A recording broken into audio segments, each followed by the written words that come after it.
யாருப்பா இந்த நேரத்துல? வர சார் நீங்க?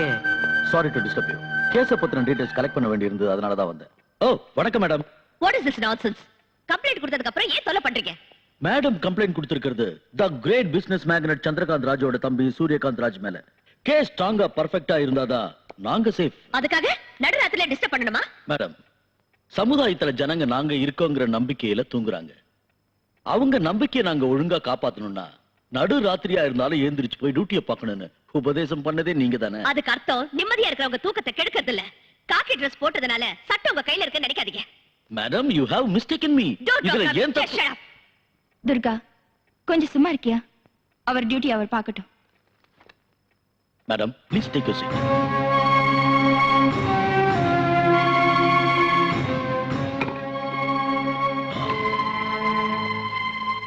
மேடம், கொலை நடந்ததுன்னு சொன்னீங்கல்ல, கொலை செய்யப்பட்டவரை இதுக்கு முன்னாடி எப்பயாவது பாத்திருக்கீங்களா? நான் பாத்திருக்கேன். மேடம், நான் கேள்வி கேட்கறது உங்க அம்மாவை. நீங்க ஏன் குறுக்க பேசுறீங்க?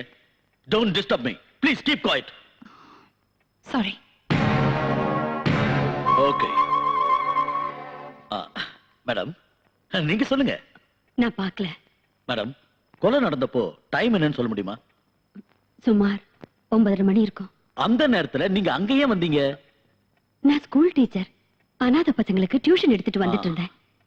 மேடம், கொலை செய்யப்பட்டவரோட கையில கத்தி, அருவா, ரிவால்வர் இப்படி ஏதாவது இருந்ததா? மேடம், கம்ப்ளைண்ட் கொடுத்துட்டு இப்படி சும்மா உட்கார்ந்திருந்தா எப்படி? இது பெரிய கேஸ். தைரியமா சொல்லுங்க மேடம், தைரியமா சொல்லுங்க. சொல்லுங்க. கையில கத்தி இருந்தது. மர்டர் ஆனது ரயில்வே ட்ராக்லன்னு சொன்னீங்க. நீங்க எந்த பக்கத்துல இருந்து வந்துட்டு இருந்தீங்க? அப்ப ஏதாவது ட்ரெயின் பாஸ் ஆச்சா? அது என்ன ட்ரெயின்? எக்ஸ்பிரஸா, கூட்ஸா, பேசஞ்சரா, இல்ல வந்துட்டு இருந்தது ஆகாயத்துல இருந்து பூமிக்கு சந்திரலோக எக்ஸ்பிரஸ். யோ, அவங்க ஒரு டீச்சர், ரயில்வே ஆபீசர் இல்ல. கம்ப்ளைண்ட் கொடுத்ததுக்கு அப்புறம் கூட ஏன் இப்படி சுத்தி வளைச்சு கேள்வி கேக்குறீங்க? என்னடா முகத்தை பார்த்துட்டு இருக்க ராஸ்கல், ஒழுங்கா எழுதுறா. மேடம், இங்க பாருங்க, ஒரு சின்ன லூப் ஹோல் இருந்தா கூட நீங்க தைரியமா கொடுத்த கம்ப்ளைண்ட்டுக்கு அர்த்தம் இல்லாம போயிடும். அதனாலதான் இதெல்லாம். ஒருவேளை உங்களுக்கு தொந்தரவா இருந்தா சொல்லுங்க, இன்னொரு நாளைக்கு வந்துட்டு போறேன். தயவு செஞ்சு வராதீங்க, அதுவும் இந்த மாதிரி நேரத்துல வராதீங்க. துர்கா. மேடம், இதுல ஒரு சைன் பண்ணுங்க. சொல்லுங்க சார். இத கொஞ்சம் பாருங்க. பரவாயில்ல, போடுமா. யாரையும் உள்ள விட முடியாது. அவங்க என்னோட அம்மா. அதெல்லாம் தெரியாது மேடம். பெர்மிஷன் வேண்டுங்க. என்ன என்ன என்ன பெர்மிஷன் வேணும்? ஹையர் ஆபீசர் பெர்மிஷன் வேண்டுங்க. அப்பதான் உள்ள விட முடியும். யார்கிட்ட பேசுறீங்க மேடம் தெரியுமா? சொல்லுங்க. நான் ஒரு போலீஸ் ஆபீசர். மேடம், பெர்மிஷன் இல்லாம உள்ள விட முடியாது. ப்ளீஸ் தயவு செஞ்சு சொல்லுங்க. போங்க. Please madam, please. நான் சொல்றது உங்களுக்கு புரிய மாட்டேங்குது. எனக்கு நீங்க பதில் சொல்ற வரைக்கும் இங்க இருந்து வெளியில போக முடியாது. Okay okay, I'll get the permission and you're going to pay for this. நான் எதுவே கேட்டா நீங்க ஏதோ பைத்திய மாதிரி உளறீங்க. ஆமா, நான் பைத்தியம்தான்.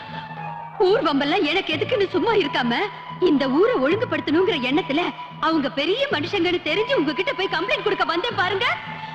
நான் பைத்தியம்தான். பூசாரி பக்தனை மறக்கலாம், அரசியல்வாதி நாட்டை மறக்கலாம், ஆனா போலீஸ்காரங்க மட்டும் அவங்க கடமையை மறக்க மாட்டாங்கன்னு உங்களை மலை போல நம்பி நியாயம் கேட்க வந்தல்ல.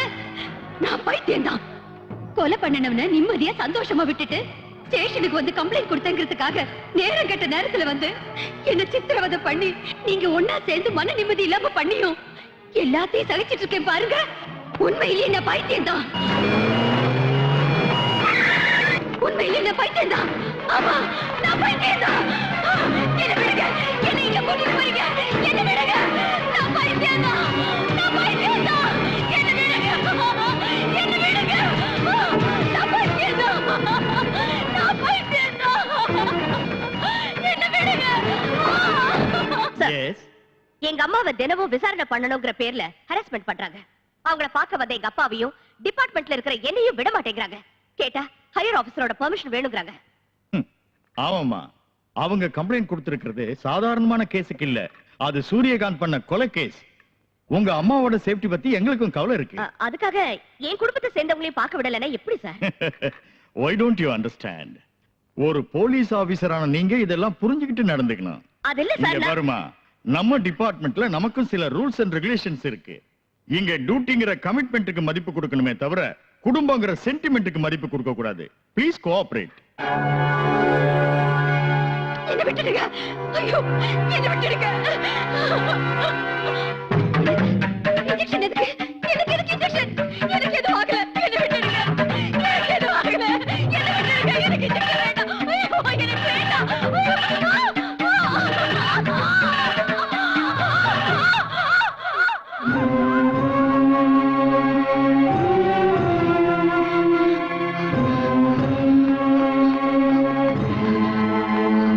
டாக்டர், என்னாச்சு? எனக்கு தெரியாது, பெரிய டாக்டர் கேளுங்க. அப்ப ஏன் இன்ஜெக்ஷன் போடுறீங்க? இதெல்லாம் அவரோட ஆர்டர். அம்மா, அம்மா, அம்மா, அம்மா. உண்மை நிரூபிக்கப்படக்கூடாது. சாட்சியத்தை பொய்யாக்கணும். காயத்ரி சந்திரசேகர் பைத்தியம் ஆகக்கூடாது. ஆனா பைத்தியம் நிரூபிக்கணும். எக்ஸாக்ட்லி. பெரிய ஆளுங்க செய்யற குற்றத்தை பாக்குறது மட்டும் தப்பு இல்ல, சாட்சியா கேஸ் போட்டு கோர்ட் வரைக்கும் வந்தது கூட தப்புன்னு அவங்க உணரணும்.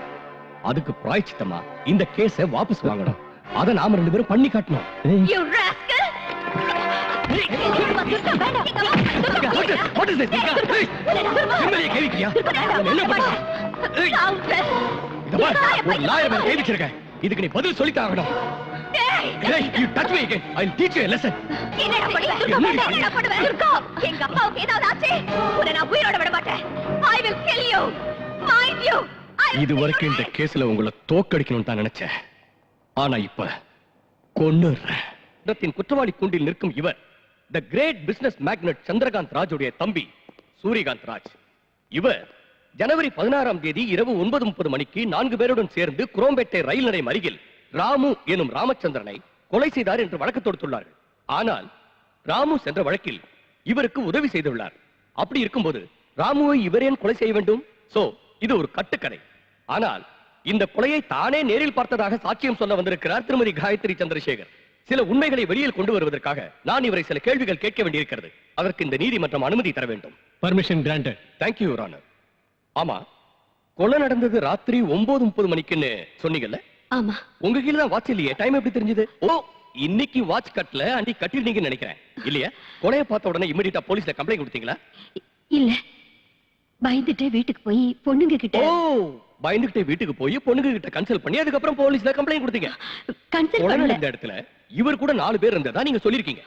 அவங்க யாரையும் கண்டுபிடிக்காம சூரியகாந்த் ராஜா மட்டும் அடையாளம் கண்டுபிடிக்க காரணம்? காரணம் காரணம் இதுக்கு முன்னால இவர் மேல ஒரு கேஸ்ல லாயர் தேவியும் போலீஸ் ஆபீசர் துர்காவும் இவர்கிட்ட தோத்து போயிருக்காங்க. அவங்க 2 பேரும் உங்க பொண்ணுங்க.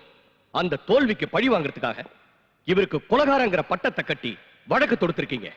சமுதாயத்துல பெரிய புள்ளிகளா இருக்கிற இவரோட மான மரியாதையை ஏலம் போடணுங்கிறது தான் உங்களோட நோக்கம். இது பொய். உங்க பொண்ணு சொல்ற மாதிரி இது பொய்யனே வச்சுக்கலாம். ஆனா கொலையை பத்தி விசாரிக்க வந்த இன்ஸ்பெக்டர் சீனிவாசனை நீங்க அவமானப்படுத்தீங்க. நான் அவமானப்படுத்தல. சரி, அவமானப்படுத்தல. ஆனா கோஆபரேட் பண்ணாம பாய்க்கு வந்தபடி திட்டினீங்க. அது அவரு நடுராத்திரில வந்தாரு. நான் கேட்டது டைம் இல்ல, கோஆபரேட் பண்ணீங்களா இல்லையா? என் பொண்ணுதான் கொஞ்சம் கோவப்பட்டா. ஆனா அடுத்த நாள் போலீஸ்காரங்க வந்து என்ன கூட்டிட்டு போனாங்க. Point to be noted your honour. இவங்க பொண்ணு ஒரு போலீஸ் ஆபீசரா இருந்தோம் இன்னொரு போலீஸ் ஆபீசரை டியூட்டி பார்க்க இவங்க உதவி பண்ணலன்னா அதுக்கு என்ன காரணம்? அவங்க உருவாக்கின கட்டுக்கதை எங்க வெளியே வந்துருமோன்ற பயம். ஓகே, போலீஸ் ஸ்டேஷனுக்கு வந்ததுக்கு அப்புறமாவது இவங்க கோஆபரேட் பண்ணாங்களா? இல்ல, அங்கே இன்ஸ்பெக்டர் வாய்க்கு வந்தபடி திட்டி காலரை பிடிச்சு இழுத்து அடிக்கிற அளவுக்கு போய் பைத்தியம் மாதிரி பிஹேவ் பண்ணாங்க. வேற வழி இல்லாம இன்ஸ்பெக்டர் ஹாஸ்பிடலுக்கு போன் பண்ணி ஆம்புலன்ஸ் வரவழைச்சார். இது சம்பந்தமா இன்ஸ்பெக்டர் சீனிவாஸ் அவர்களை விசாரிச்சா you will know the truth.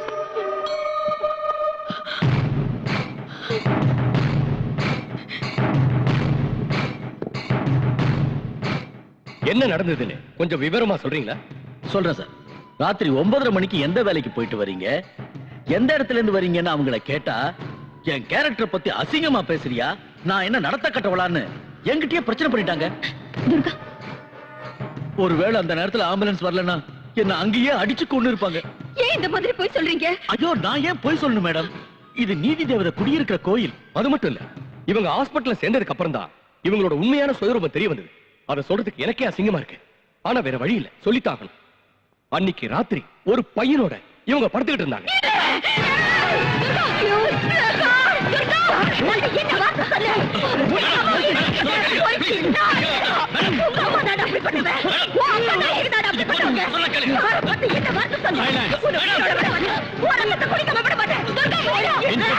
முதல்ல வெளியே எழுதிட்டு போங்க. உன்னை விட மாட்டேன்டா. I will kill you. I will kill you, right? உன்னை கொல்லாம விட மாட்டேன். யாரும் பண்ணி என்ன வாங்கிட்டீங்க? இது எதா இருந்தாலும் கூண்டுல ஏறி சொல்லுங்க. வீட்டுல சந்தோஷமா இருக்க முடியாதுன்னு ஹாஸ்பிடல்ல பயன்படுத்திட்டாங்க, என்ஜாய் பண்ணாங்க, மாட்டிக்கிட்டாங்க. ஏற்கனவே மனநிலை சரியில்லாத இவங்க இந்த அவமானத்தால முழு பைத்தியம் ஆயிட்டாங்க. அதுக்கு சாட்சி டாக்டர் கீர்த்தியோட ரிப்போர்ட். இல்ல இல்ல, நான் சரியா தான் இருக்கேன். என் மனநிலை சரியா தான் இருக்கு. இந்த கேஸ தேச திருப்பி என்ன பைத்தியமாக்கி அந்த பணக்காரரை காப்பாத்த பாக்குறாங்க. இதெல்லாம் உண்மை இல்ல, இது உண்மை இல்ல.